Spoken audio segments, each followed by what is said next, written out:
Dear students, आज हम लोग रियल नंबर चैप्टर से ही आज ये सीखेंगे कि कोई भी rational number terminating decimal expansion है या नहीं है। तो ये जानने से पहले हम लोग को ये जानना होगा कि आखिर ये टर्मिनेटिंग डेसिमल एक्सपेंशन होता क्या है।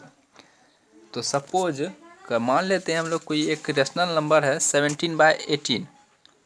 तो ये हम जानेंगे कि टर्मिनेटिंग डेसिमल एक्सपेंशन होता क्या है। तो कोई भी अगर रेशनल नंबर अगर डिनोमिनेटर से न्यूमरेटर को डिवाइड करते हैं, जैसे कि 8/17, तो इसको हम लोग डिवाइड अगर करते हैं तो 1 रिमाइंडर हो जाता है और हम यहाँ पॉइंट देते हैं तो ये 0 हो गया। इसको हम लोग पूरी तरह से डिवीज़न बनाते हैं, जैसे हम लोग जानते हैं डिवीज़न बनाना जानते हैं अच्छी तरह से।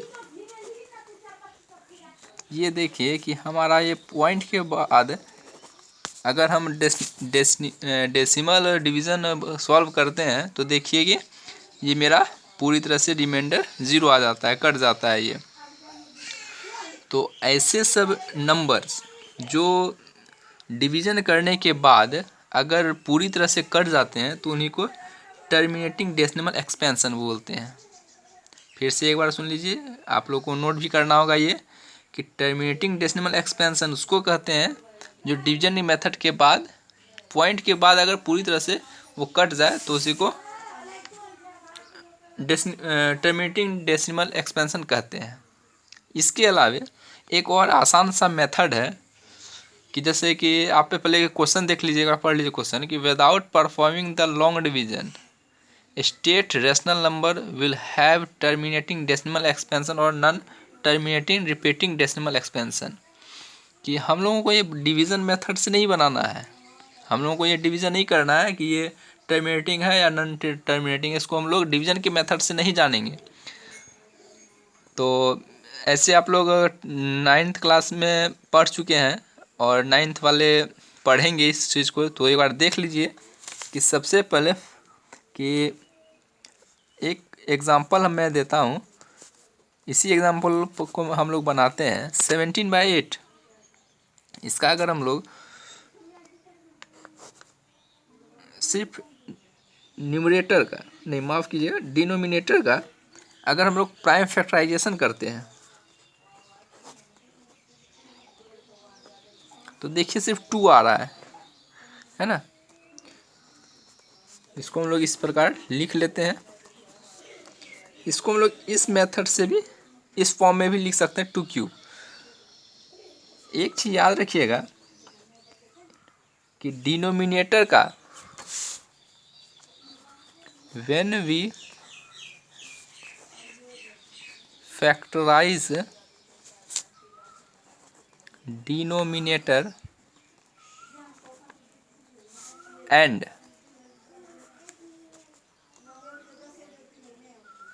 we found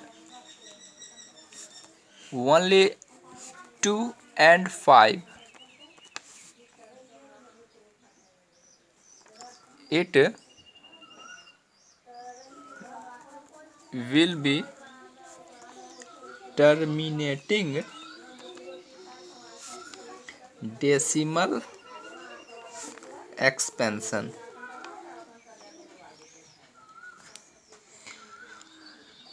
एक बार फिर से देख लीजिए आप लोग, when we factorize denominator and we found only 2 and 5, it will be terminating decimal expansion। इसका मतलब ये हो गया कि हम लोग डिनोमिनेटर को सबसे पहले फैक्टराइजेशन करना है।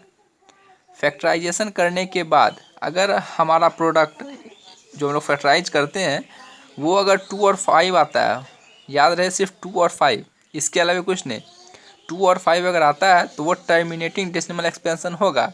इसके अलावा अगर नहीं आता है तो जैसे कि मान लेते हैं 20/12,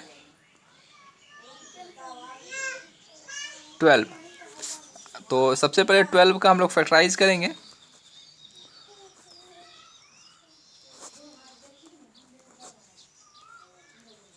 यहाँ देखिए कि 2 × 2 × 3 × 1, ये देखिए कि 2 तो आ रहा है, लेकिन इसके अलावे यहाँ 3 भी आ गया। तो इसको हम लोग इस मेथड से लिख सकते हैं, 2 स्क्वायर इंटू 3 इंटू 1। आप लोगों को पता है मल्टीप्लाई में 1 का वैल्यू नहीं होता है। तो यहाँ देखिए कि ये जो आया 2 तो है, लेकिन 2 के अलावे 3 भी है। तो मैंने पहले ही बोला कि अगर 2 और 5 के अलावे अगर कुछ आता है तो इसको हम लोग बोलेंगे non terminating non terminating decimal expansion.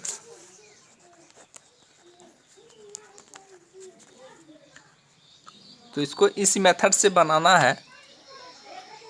एक बार फिर से आप लोग देख लीजिए, मैं और एक एग्जांपल आप लोगों को बना के यहाँ दिखा रहा हूँ।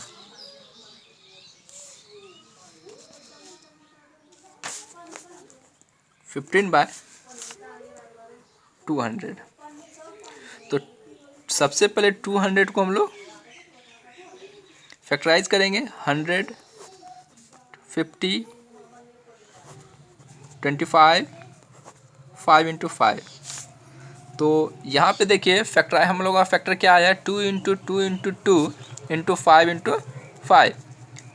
तो हम लोग इसको इस मेथड से 2 क्यूब इंटू 5 स्क्वायर लिख सकते हैं। यहाँ देखिए सिर्फ 2 आया और 5 आया। मैंने पहले ही बोला कि अगर ये 2 और 5 आता है तो इसको हम लोग बोलेंगे terminating decimal expansion. It is terminating decimal expansion.